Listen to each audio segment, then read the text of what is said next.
कृष्णाय वासुदेवाय हरये परमात्मने प्रणतः क्लेशनाशाय गोविंदाय नमो नमः। नमस्कार सर्व भक्तांचं आपल्या ललिता त्रिपुरी सुंदरी या यूट्यूब चॅनलवर स्वागत आहे। अत्यंत आज आपण महत्त्वाच्या विषयावर चिंतन करणार आहोत। येत्या 8 दिवसामध्ये श्रावण मास त्या ठिकाणी श्रावण मासाला प्रारंभ होणार आहे।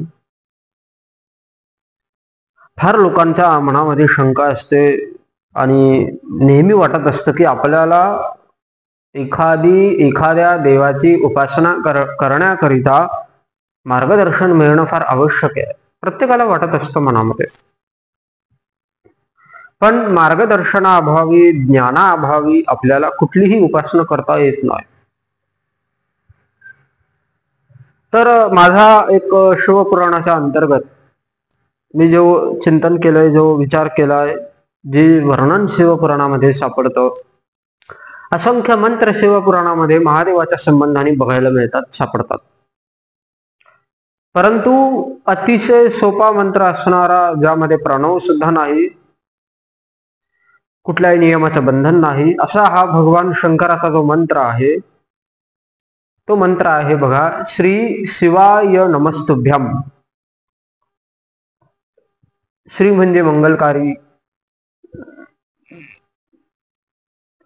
शिवाय शिवाला, आणि नमस्तुभ्यम प्रणाम करतो किंवा करूया। मंगलकारी शिवाला आपण वारंवार नमस्कार करू, वारंवार प्रणाम करू, असा या मंत्राचा अर्थ आहे। आपल्याला कुणाकडून काही गोष्टी हव्या असेल तर आपलं एक कार्य असतं, ते म्हणजे आपल्या अंगी तो गुण असतो, तो म्हणजे विनम्रता। एखाद्या विद्यार्थ्याला अभ्यास न करता चांगलं पास व्हायचं असेल, शाळेमध्ये चांगले शिक्षकाकडनं जर ज्याला म्हणतात ते 20 मार्क असतात, शाळेकडनं मिळत असतात, शिक्षकाकडनं ते प्राप्त करायचे असेल, तर एक गुणवान विद्यार्थी काय करतो बघा, फक्त विनम्र राहतो। आणि विनम्र राहिलात ना की शिक्षकाच्या मनामध्ये ते भरतं आणि मग ते त्याला थोडेसे ते मार्क देतात। एखादा प्रश्न उत्तर चुकलेला असेल तरी ते त्याला थोडस काहीतरी त्यांच्या वतीने ते त्याला पास करून टाकतात। तसंच आहे, विनम्रता हे असं शस्त्र आहे की ते देवाला सुद्धा त्या ठिकाणी भक्तापुढे झुकायला लावतं। मी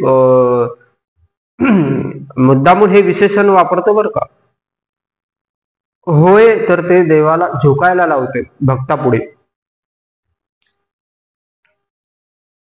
काय असतं की ईश्वराला सगळ्यात जास्त प्रिय काय आहे की तुम्ही वारंवार आम्हाला त्या ठिकाणी आवाज द्या। या मंत्राचा अर्थ तोच आहे। सरळ शब्दशः हा अर्थ घ्यायचा झाला तर हा अर्थ त्याचा होतो। मग या मंत्राची साधना कशी करायची बघा, की प्रत्येक व्यक्तीने, स्त्री असेल, पुरुष असेल, छोट्या मुली असतील, छोटे लहान मुलं असतील, त्यांनी प्रत्येकाने हा मंत्र जप करायला पाहिजे, म्हणजे पाहिजे।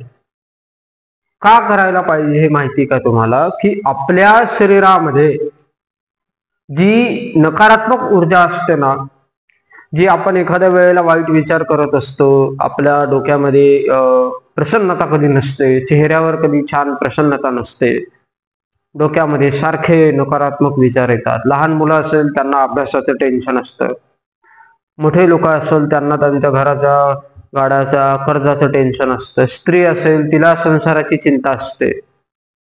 आणि यातनं अत्यंत लवकर बाहेर पडायचं असेल, यातून तुम्हाला चांगला एक आपण ज्याला म्हणतो तुमच्या पाठीशी भक्कम पाठबळ जर कोणाचा हवा असेल, तर ते तुम्हाला वाटत असतं आपल्या पाठीशी ईश्वराचा हात असला पाहिजे।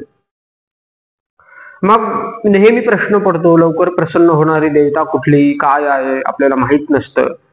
तर भगवान शंकर हे अत्यंत लवकर प्रसन्न होणारी देवता आहे।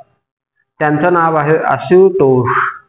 आशु शब्दाचा अर्थ आहे लवकर आणि तोष शब्दाचा अर्थ आहे संतुष्ट होणे। जी देवता लवकर संतुष्ट होते त्याचं नाव आहे भगवान शंकर. मग त्यांच्या या मंत्राचा जप आपल्याला त्या ठिकाणी करायचा आहे. श्री शिवाय नमस्तुभ्यम.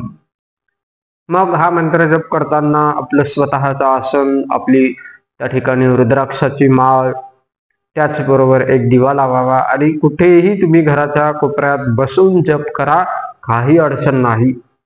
सकाळी लवकर उठून, श्रावण मासामध्ये तुम्ही सगळे लवकरच उठतात, तर त्या ठिकाणी तो जप लवकर सकाळी उठून पहिले स्नान करून त्या ठिकाणी स्वच्छ आसनावर बसून आपला या देवाचा जप सगळ्यांनी एक माळ नियमितपणाने पूर्ण करावा. पुन्हा संध्याकाळी काय करायचं, तुम्ही सगळे कामावरून आलात, सगळ्या माता भगिनींचा स्वयंपाक पूर्ण झाला, जेवण झालं, तुमचं सगळं किचन वगैरे तुम्ही आवरून घेतलं की मग झोपण्याच्या 10 मिनिट अगोदर या मंत्राचा पुन्हा सगळ्यांनी त्या ठिकाणी जप करायचा. काय आहे की झोपताना का जप करायचा की तुमची रात्र चांगली जाईल. रात्री तुम्ही झोपताना जे विचार डोक्यात ठेवतात पुन्हा ते सकाळी येतात, मग पुन्हा ते टेन्शन, पुन्हा तो त्रास, मग यातनं तुम्हाला या त्रासातनं बाहेर पडायचं असेल तर रात्री झोपताना तुम्ही या मंत्राचा जप केला पाहिजे. आणि सकाळी का लवकर जप करायचा की तुमचा दिवस त्या ठिकाणी चांगला जाईल. आणि या मंत्राचे फार विशेष लाभ आहे. आपली नकारात्मक ऊर्जेचा नाश होतो, तुमचं जन्मजन्मांतराचं पाप त्या ठिकाणी जातं, भगवान शंकराची आपल्यावर नितांत कृपा होते, असा या मंत्राचं त्या ठिकाणी शिवपुराणामध्ये फल सांगितलं आहे. तर प्रत्येकाला हे सांगणं आहे की प्रत्येकाने ही साधना भगवान शंकराच्या या मंत्राची प्रत्येक व्यक्तीने करावी. श्रावण मासामध्ये पूर्णतः प्रतिपदा ते अमावस्येपर्यंत प्रत्येकाने या मंत्राचा जप त्या ठिकाणी नियमित रूपाने करा. आपल्यावर देवाची खूप अशी कृपा होईल. दुसरी गोष्ट तुम्हाला सांगतो आता, आपल्याला वाटत असेल भगवान शिवाची कृपा आपल्यावर लवकर व्हायला पाहिजे, अजून काय करायचंय. भगवान शिवाचं एक नाव आहे पशुपतीनाथ, अर्थात मुख्या जनावरांचा स्वामी, अर्थात पशूंचा स्वामी, त्याला म्हणता पशुपतीनाथ. आता अशांचा स्वामी कोण आहे? शिव आहे. याचा अर्थ काय आहे की प्रत्येक जनावराला जर आपण प्रसन्न केलं, खुश केलं तर देव प्रसन्न होणार आहे. म्हणून प्रत्येकाने काय करायचं, एखादं कुत्र असेल त्याला थोडीशी पोळी द्या, बिस्किट द्या. मांजर आली असेल कुठे, थोडस वाटीभर दूध टाकून बघा, तिने जर पिलं तर तिचा आशीर्वाद आपल्याला मिळेल, अर्थात शिव प्रसन्न झाले. त्याचबरोबर गोमाता जर आपल्या कधी दारामध्ये आल्या किंवा अंगणात कुठेही 100 मीटर पर्यंत कोणालाही कुठेही दिसल्या गोमाता, तर तात्काळ पळत येऊन, धावत येऊन ती पोळी आपल्या घरातली घ्यावी, किंवा जिथे कुठे तुम्ही उभे असाल तिथून एखादं दुकान असेल, किराणा दुकान, तात्काळ बिस्किटचा पुडा घ्यावा पार्लेचा आणि गोमातेला थोडस आपल्या हाताने काहीतरी खाऊ घालावं.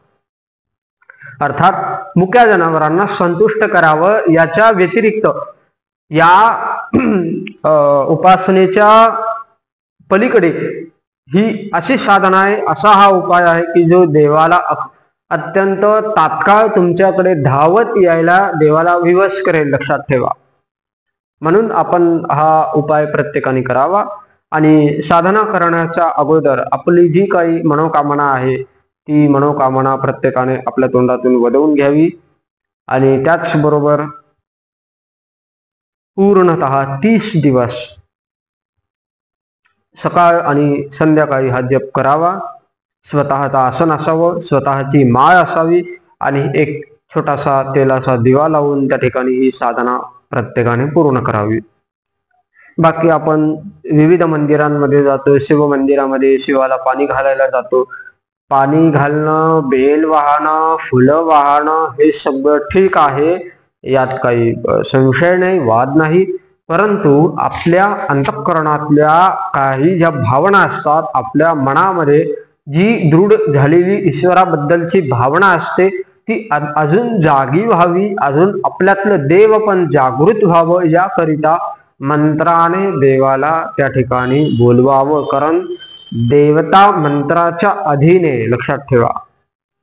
देवाला प्रसन्न करायचं असेल तर मंत्र जर पुटपुटलं मंत्र जर आपण गुणगुण गुणगुण करत गेलो तर देवता आपल्या अधीन व्हायला लागते. म्हणून त्या ठिकाणी या मंत्राचा प्रत्येकाने त्या ठिकाणी जप करावा. पुन्हा एकदा मंत्र सांगतो, श्री शिवाय नमस्तुभ्यम. अत्यंत सोपा आणि सुंदर आणि विलक्षण मंत्र आहे, जो प्रत्येक स्त्री पुरुषाला त्या ठिकाणी अशा लाभकारक आहे. तो प्रत्येकाने त्या ठिकाणी जप करावा.